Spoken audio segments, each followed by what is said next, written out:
Konnichiwa, ladies and gentlemen. It's a great pleasure to be here in Japan, and I'm very grateful to Sasakawa Foundation, but also Nippon Foundation, to invite me as an Asia opinion leader. And thank you very much, Madam Chano, for introducing myself, but also introducing the background to this lecture as well. Now, this year, we're celebrating 25th anniversary of the democratic changes in Mongolia. As Madame Chano pointed out, in 1990, like many post-communist countries like Eastern Europe and even Russia, we had calls for democratic changes and market economy. And in April 1990, which will be 25 years ago, for the first time we introduced multi-party democracy after 70 years of what used to be a communist state-run economy. It's already 25 years. Of course, we look back and say, okay, we've done many reforms. Some of them have been successful. Some of them, of course, we're not very happy about. So I would like to share some of the experiences that we had. Many of you probably know that Mongolia is actually, territory-wise, is a very large country with a small population. 3 weeks ago, Mongolia's population reached 3 million. So we're very happy that it's growing, but of course, it is the least densely populated country in the world. And of course, one would have thought it's a small population, so probably it's manageable and it's easy to manage, but of course we have our own challenges as well. Of course, Mongolia is landlocked. We're situated between two major superpowers, China and Russia. It also makes challenges with transportation, logistics, and being landlocked and having a small market. It's not also easy as well. Now, in the last 25 years of the transition, of course, because it was 100% state-owned economy, no private sector, it was a very isolated country because of the Cold War, but also because of the cold relations between China and Russia, Mongolia, or then Soviet Union.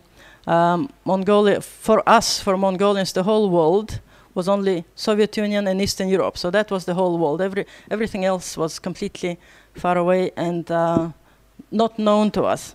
So when in 1990 Mongolia opened up, we faced, on one side it was very, very exciting that Mongolia was opening up. Of course, on the other side it was very, very challenging as well. We had to change laws, legislations, institutions, but I think the biggest challenge was to change our mentality as well. Now, economy, of course, collapsed at the beginning of the 90s because all the traditional links, which was mostly with the communist countries and Soviet unions, have collapsed. We ran into very big, maybe, I don't know whether you can see, I think you can see the graphs. We faced, all of a sudden, of course, economy started collapsing and we had minus growth. So that's 1990. The first few years, especially until mid-90s, all of a sudden it was minus economic growth. And inflation, for example, in 1992 reached 350%. Can you imagine, inflation being 300% over a year? So,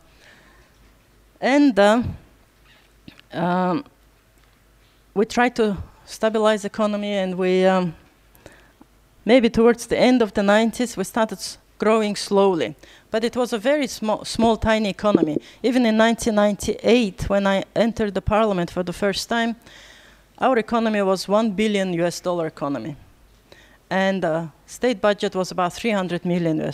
So then, once although it stabilized and economy started growing, it was very, very difficult to come up with the ideas to expand the economy, because on one side, market is very small, just less than 3 million. On the other side, because we're landlocked, we're far away from the ports, far away from the markets, and because China has been growing so fast and they became a manufacturer of the world, for the small economy to expand, we need to export things, isn't it? And in order to export, to compete with China's manufacturing is very, very difficult. We could develop a bit of Kashmir agriculture industry, a bit of tourism, but Mongolia was still not very well known to the world. And only when commodity prices started going up in 2001, 2002, when natural resources prices started going up, then we started having a real opportunity for the economy to grow. So it's from 2001, all of a sudden you see economy growing, except 2009 when there was a financial slowdown and economic crisis around the world, when commodity prices for 1 or 2 years went down. So that's when you see this dip in our economy, and then it's going up again. So from 2004 and 5 until, well, for the last 10 years, on an average, economic growth was anything from 5 to 15, even 17% is the highest growth, which was in 2012. And for the last 3 years, it's going down again. And it actually follows very clearly the commodity prices as well. Again, whether we like it or not. So you see in the early 90s, when we had the transition, commodity prices were relatively low. And from 2001 and 2, this is the gold price, this is copper price. So you see, if you integrate, if you look at our economic growth and at the commodity prices, they correlate very much. And then even in 2009, you see this dip in the prices. And then in the last 2-3 years, you also see the dip in the prices as well. Most of the exports will be copper, gold. More recently, it's coking coal. Even coking coal was not competitive to export. It wasn't economically profitable to export until only a few years ago. For example, there is a mine called Tavan Tolgoi, which is one of the largest coking coal deposits in the world now, but it was discovered 40 years ago. Although it was discovered 40 years ago, government owned it. And government was offering to Japan, to everybody else, at the beginning of the 90s, when the times were very difficult, government was saying, please invest, and government will not want anything for that. Please invest and create jobs. We will create very good foreign investment conditions, but it was just not economic at all then. So people don't understand why, not necessarily understand why it's just the last few years that mining is developing in Mongolia. We had some of the deposits discovered even 20, 30 years ago. It was just not economically feasible. Of course, with China growing and Chinese demand for energy and resources have been growing dramatically as well. That, of course, led to what's called super cycle of the prices in commodities. And also, infrastructure got closer to the Mongolian border as well. Just transportation took a lot of profits as well, and that's why, once infrastructure got closer to the Mongolian border from the Chinese side and commodity prices were up, it's only from 2001-2 that Mongolia actually started having some opportunity to expand the economy. Of course, we don't like that we're so much dependent on mining and commodities, but this is the reality, and our opinion is that although it's very risky to be dependent only on mining, and we want to diversify our economy, we feel that with since 1990s, when you see until 2004-5, those 15 years were very desperate, very difficult years. And that's why we think, okay, even if we don't, whether we like it or not, we have to develop mining initially.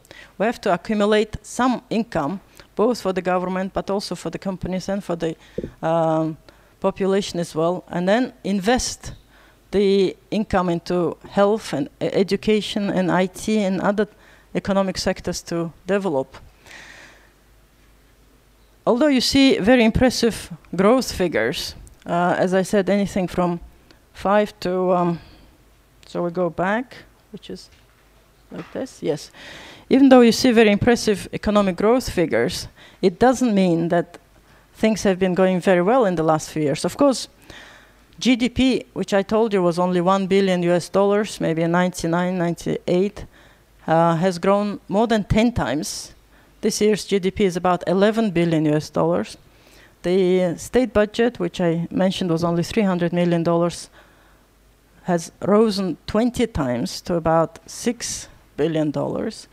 But this is not, it's just because initially the starting point was very small. It was just such a small economy. It just looks like it's going tenfold, 20-fold, economic growth more than 10%. But because we started from a very small base, it's not enough. This economic growth and some of the wealth that is being created in the last few years is not enough actually to solve all the pressing issues that we have accumulated, not only in the last transition years, but also before the transition years. So, we need to build so much infrastructure, roads, energy, schools, hospitals. We need to, improve the living standards of the people as well. Half of the population of Ulaanbaatar still lives in what's called Ger district, and some of you may have seen that. It's half live in apartment blocks, but half live in a Ger district where we don't have infrastructure, running water, or centralized heating as well. And that's why, for example, air pollution in Ulaanbaatar is #1 environmental problem for Ulaanbaatar, because half of the population, still 200,000 households have individual stoves to heat their homes in winter. And of course, coal is the cheapest and simplest way to heat the houses as well.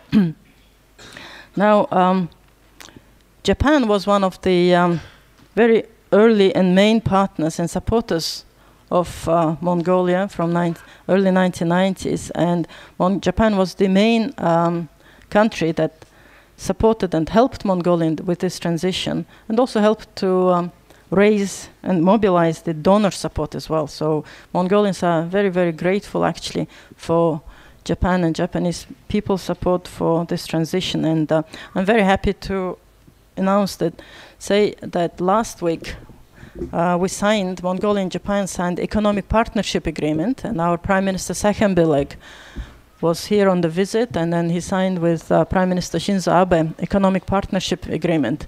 And this week our parliament is discussing and hopefully will be approving the EPA, and hopefully we will have more economic trade and business and investment opportunities following the EPA as well.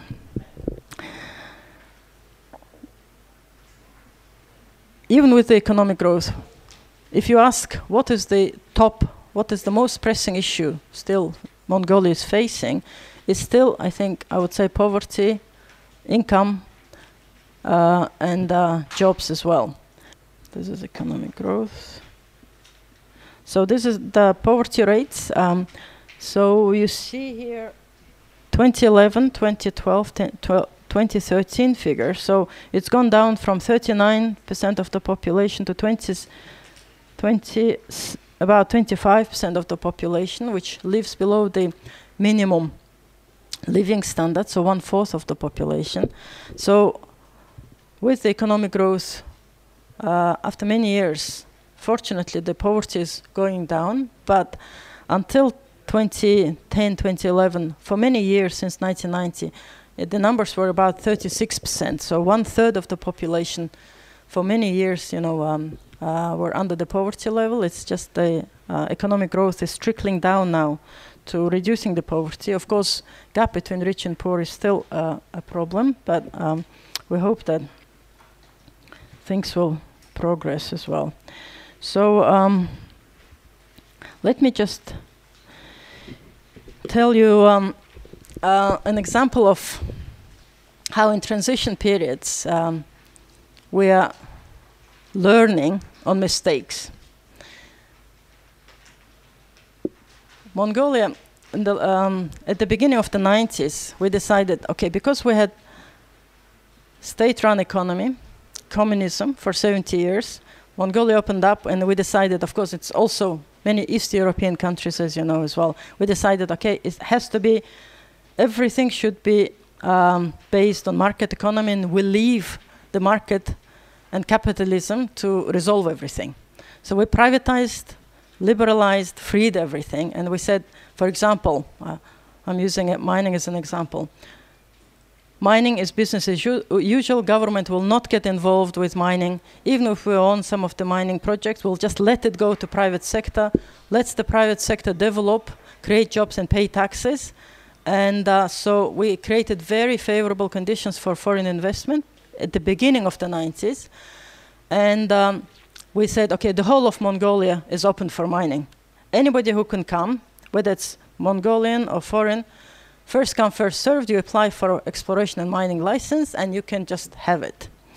And please just create jobs and pay taxes, and we are not going to get involved as a government as well. So it was very, what we call liberal, on the right side policies, leaving everything to the market.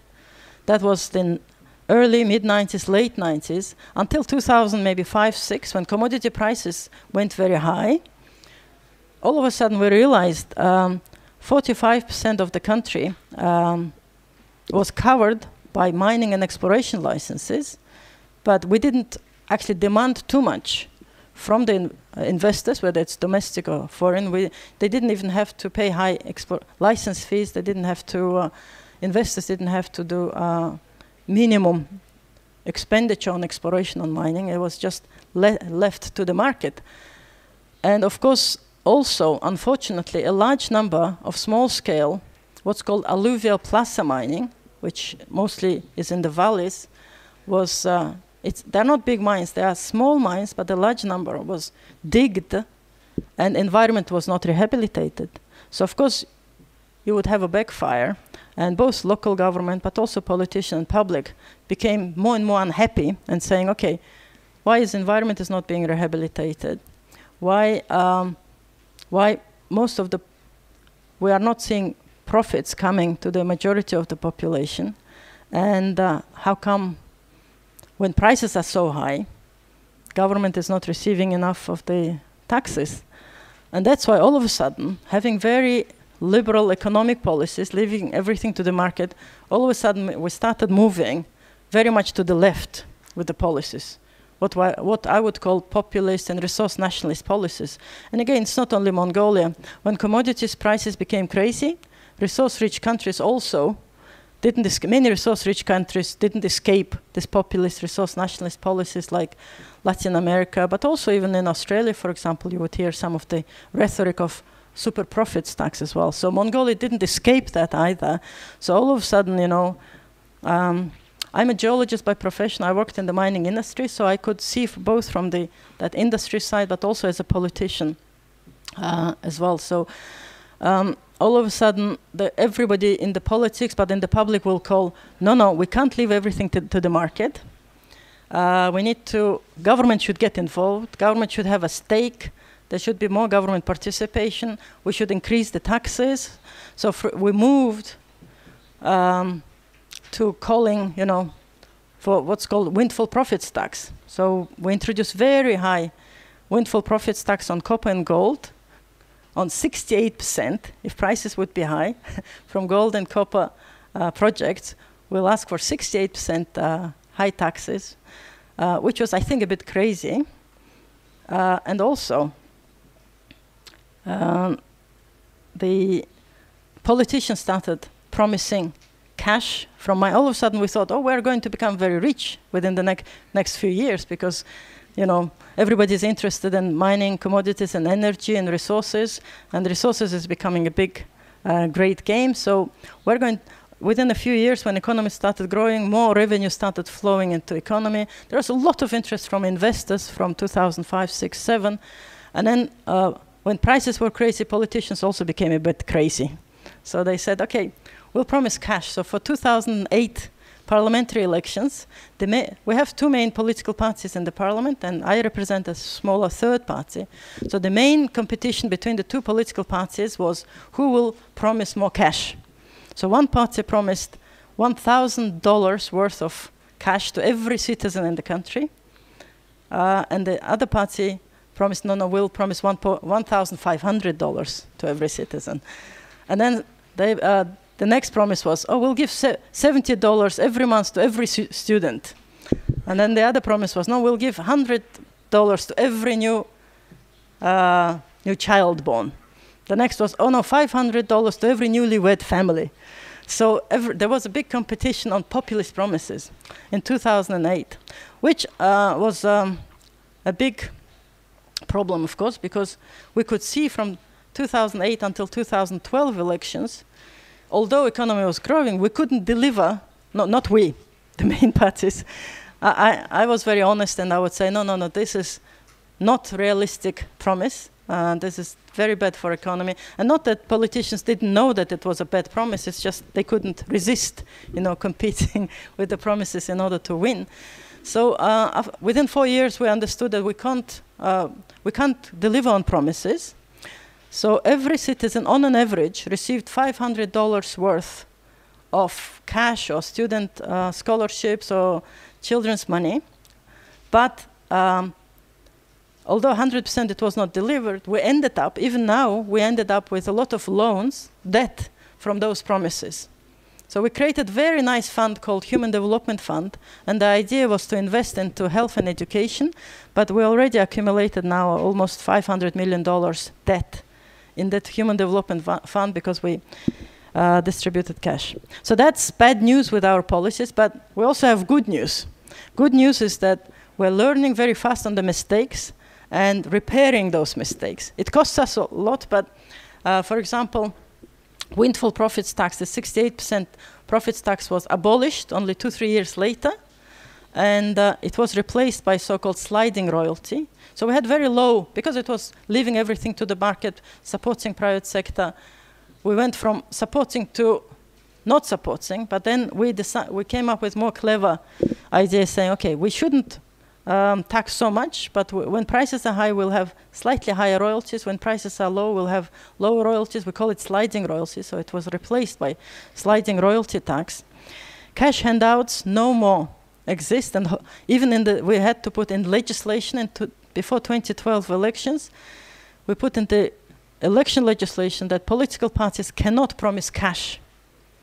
If they promise cash, or if in the platform they promise more than budget can afford, actually election committee will not register the parties. They will look at the platform. So the good news that we're actually repairing our mistakes, hopefully not relatively fast. There was also, we didn't have very good foreign investment review procedures. And because we didn't have that, we also introduced before 2012 a legislation called Investing in Strategic Sectors of Economy, which includes mining, banking, and telecommunication. And if you invest in those sectors, more than $80 million, it has to go through government and parliament decision. So it was very, very bureaucratic and cumbersome. So that deterred a lot of investment before 2012 election. So there was a lot of investment coming 2005, 6, 7. And before 2012 elections, all of a sudden, all the investors became a bit scared because some of these changes in the legislation. But we, after a year and a half, in 2013, we again repaired that bad legislation, and now we have a relatively good foreign investment review procedures. It doesn't have to go through the parliament, and we're learning fast, but unfortunately, we're losing time in between, And because many people's jobs and incomes are at stake, when commodity prices were high, I feel that if we didn't jump from too much to the right, too much to the left policies, if we stayed in the middle, moderate, with the moderate policies, long term, especially as mining, then we should have done much better. But you have to understand that Mongolia doesn't have a track record we don't have a history of investment in Mongolia like many other countries, say Australia or Chile, or even Indonesia. They have a relatively longer history of investment in mining. So they learned in those last decades, but we're just learning in the last, more or less, even less than 10 years. But again, the good news that we're hoping to repair those mistakes as well. Now, I would like to tell you a little bit in the second part about foreign policy. Because I also served as a foreign minister between 2007 and 2008, I would like very briefly to tell you about our policy called Third Neighbor Policy, and it relates also to Japan as well, and Mongolia-Japanese relationship. As I told you, because we had 70 years of being history of very isolated, being part of communist bloc, and too much dependent on Soviet Union, both politically and economically as well. And before that, before communism, of course, for about more than 200 years, we also were under Manchu Chinese domination as well. So when 1990 came and Mongolia opened up, for the first time Mongolia could actually formulate our own foreign policy. So we were of course very, very excited, but we were also thought very seriously about our new foreign policy. And one thing was very obvious to us and said, okay, we can't be too much dependent on only one country. And because we're located between the two main neighbors, China and Russia, two big superpowers, nuclear powers.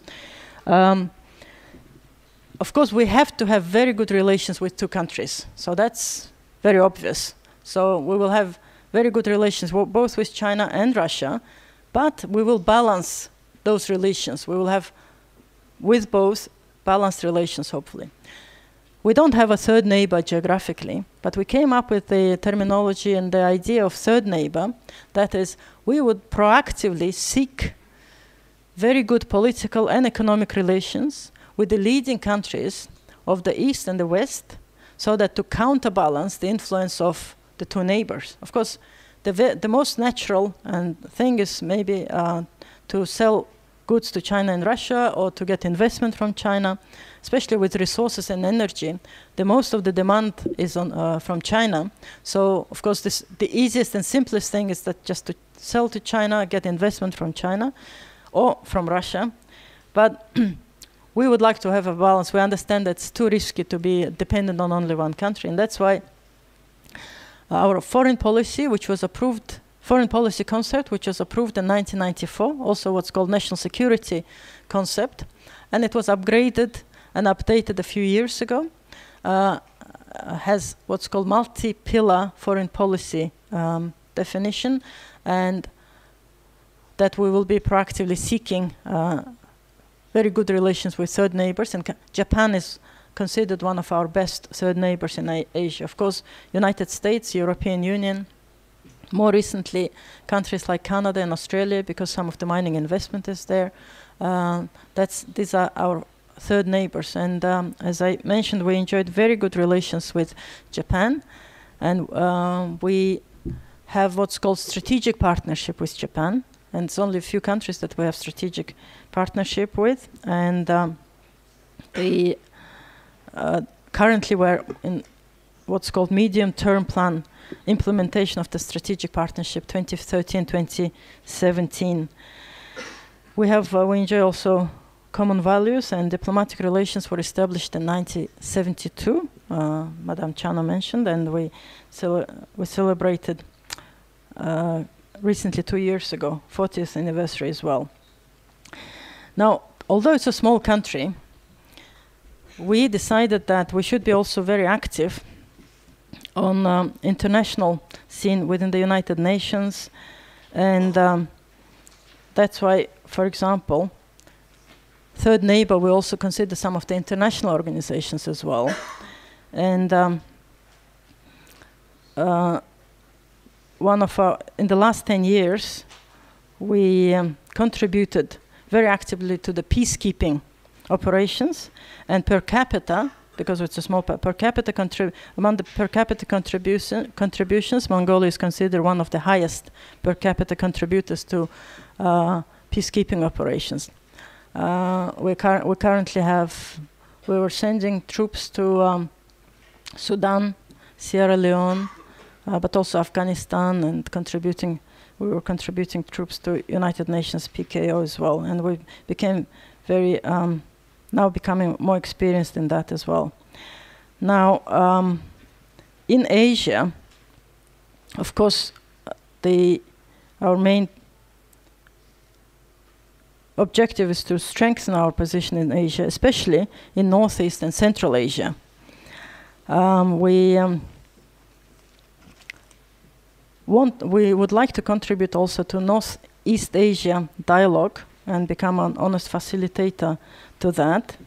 And although we are not officially party to the six-party talks, which stalled somehow, our President Elbek Dorj, for example, launched what's called Ulaanbaatar Northeast Asian Security Dialogue initiative, and it's aimed first and foremost at reducing suspicion and developing confidence in the region. Now, the idea is not to address necessarily so-called hardcore security issues, but rather start with issues on which common understanding could be reached, such as economic cooperation, common environmental challenges, non-traditional security threats. And we will be hosting in 2016 ASEM, Asia-Europe high-level meeting. And our president, Elbek Dorj, has been very active, also negotiating with individual top leaders in Northeast Asia to pursue Ulaanbaatar dialogue. And that's, I think, very important in the region.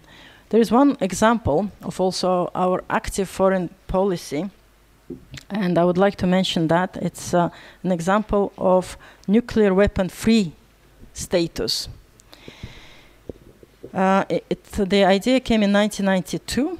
Again, you know, because we're a big territory between the two superpowers, and both are nuclear powers. We initiated to ensure that Mongolia's territory is never used to harm the interest of other countries, including of its neighbors, nor contribute to altering the strategic balance to the detriment of regional confidence and stability. So we declared our Mongolia's territory as nuclear weapons-free status, nuclear weapons-free country. And if the status is properly institutionalized, Mongolia will be contributing some 1.5 million square kilometers, which is our territory of the vast land area, to the world's emerging nuclear weapon-free area. There are nuclear weapon-free zones and nuclear weapon-free areas in the world where different countries are cooperating to create those zones, but because Mongolia is landlocked between the two big countries, we decided, okay, we are declaring our country as nuclear weapon-free status. And 2012, 2 years ago, we actually succeeded 5 nuclear weapon states, they're called P5 at the UN. They pledged in a joint declaration in New York to respect Mongolia's unique status and not to contribute to any act that would violate it. So I think it's also, this initiative can also contribute to the region's greater confidence and stability. Until December last year, I acted as the Minister of Environment and Green Development in Mongolia. The government has changed 2 months ago, so I'm a member of parliament now. And since I was an environment minister, I must tell you a few things about Mongolia's environment as well. 1/4 of the population still live as nomadic herders, semi-nomadic herders. And population is 3 million, but the livestock number is 50 million. So in December, it reached 50 million. It's growing relatively fast during the transition times because livestock was privatized. And because 1/4 still live as nomadic herders, they're directly dependent on pastures. And our nature, which is relatively very pristine, and pastures are relatively pristine, but they're very fragile. It's a low precipitation. About 8% of the country is covered by forests. And the climate change, which Mongolia didn't really contribute too much to because it's a small population, no industry, we don't really emit too much CO2 or greenhouse gases. Mongolia was disproportionately affected by climate change. So some of you may know that the average global warming is about 0.7, 0.8 degrees Celsius, but Mongolia warmed up 3 times more intensely than the rest of the world. It's since 1940s, when the measurement started in Mongolia, Mongolia warmed up by 2.14 degrees Celsius.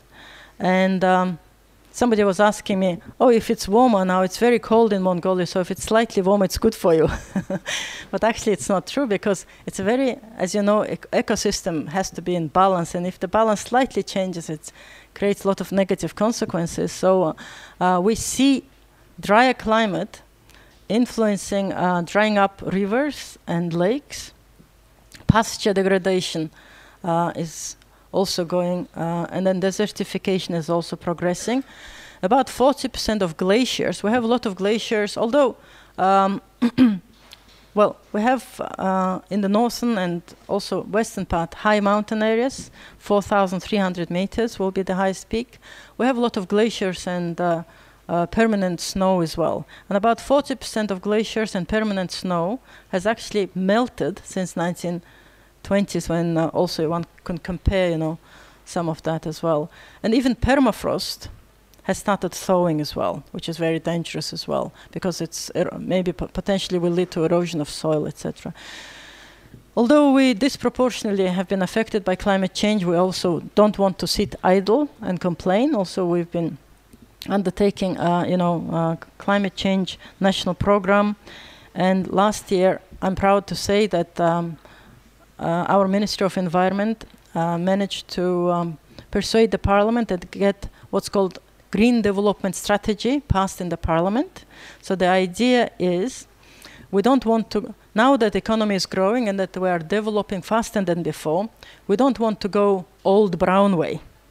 If we go forward, we want to go cleaner, greener, and high technology way. So by 2030, energy demand in Mongolia is planned to be, is going to quadruple.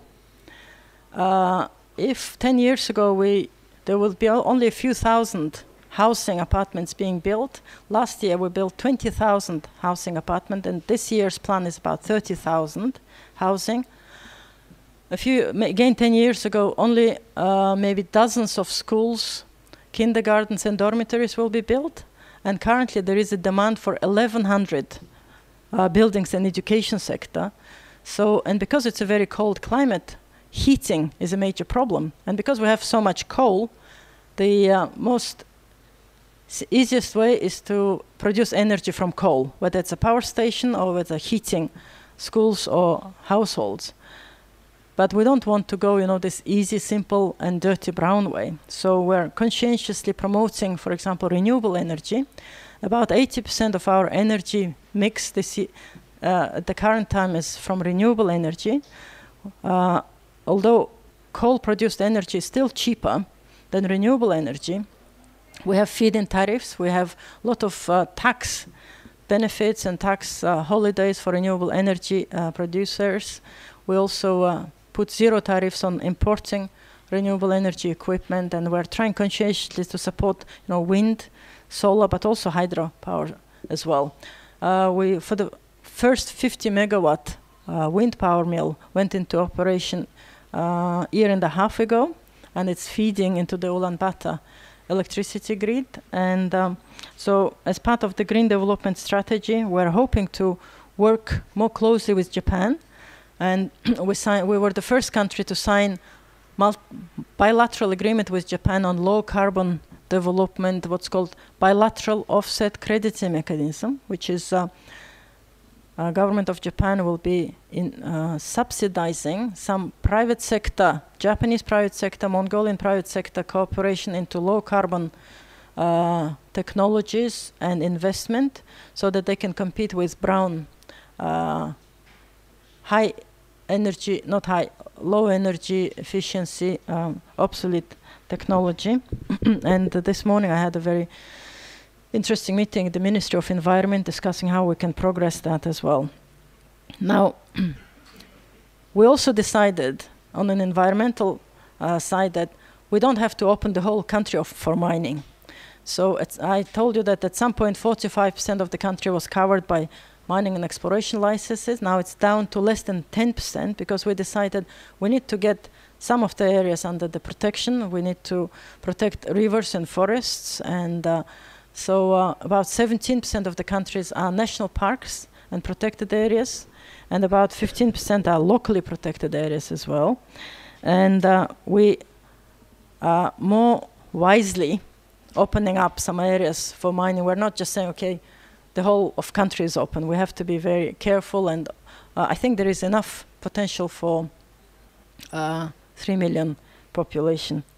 Now, just one sentence, and I will go for question and answers. We're very keen to go for sustainable development. And as I mentioned before, if I look back at the 25 years, I think, of course, it's easy, probably not that difficult to change the legislation, institutions, but the biggest challenge for us was to change our mentality. We're still, I think, in the process of changing our mentality. We've done a lot of reforms and changes, but now it's time for us to sit down and work hard and work on day-to-day details.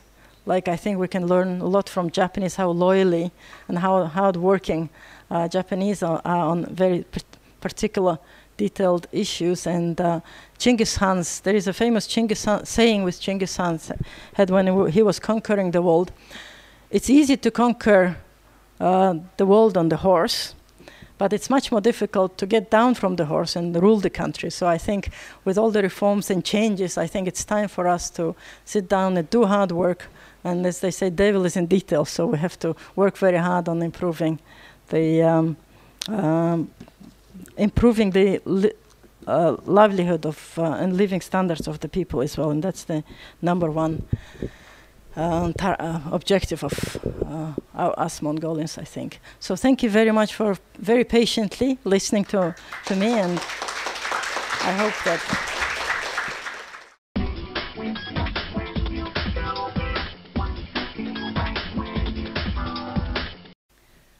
Thank you very much.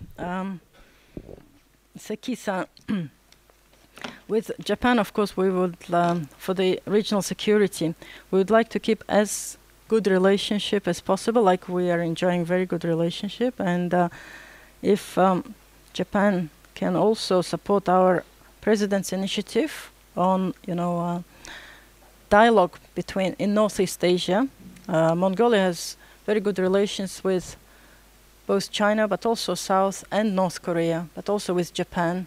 We don't have too many disputes, neither with South or North Korea.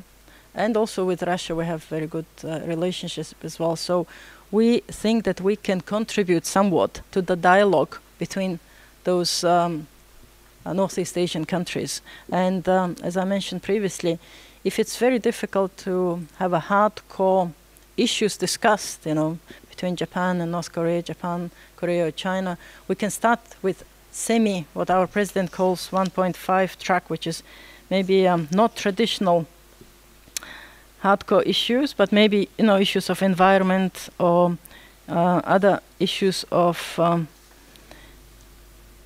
non-traditional security threats, economic cooperation, and we feel that maybe we can facilitate, to become an honest facilitator for that as well. Of course, if it's not only political, diplomatic relationship, but at all the levels, cultural, NGO level, also regional. Our embassy, for example, has been very active in the last year, seeking relationship not only at the top level, but also with regions of Japan, with the towns. And if there is more sort of public diplomacy, that's also very good to create good relationship. And of course, we look for more and more investment from Japan, economic and trade. And as I mentioned, economic partnership agreement, APA, which was signed last week and hopefully adopted by two parliaments within the next few months, that will give some incentive for better trade and investment as well.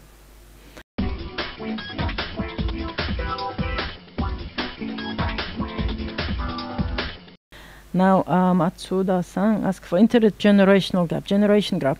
I think my generation, for example, which was brought up and grew up both during the communism and the transition period and the market economy, I don't know what maybe Yuki will tell me what generation gap it generally means in anthropology, but our mentality is slightly different probably from the new generation mentality. And of course, they will have a much more progressive and open mind. And of course, there are pluses and minuses probably in both generations. But I read a very interesting sentence one day that the new generation always looks much further. They see much further, and they are much more progressive because they're standing on the shoulders of the giants and they could see further. But I don't think there is a big generation gap, but only if you look from, our this point of view that these are different economies and different democratic communist regime that we lived. But just not generation gap, but if you look at the pyramid, population pyramid, Japanese population pyramid is like this, we know, and our generation's pyramid is like this. About 70% of the population is less than 35-year-old, so we have a lot of young people and potential, contributors to the economy as well. I don't know whether that's the question you asked, but if not, you can stay on and clarify more.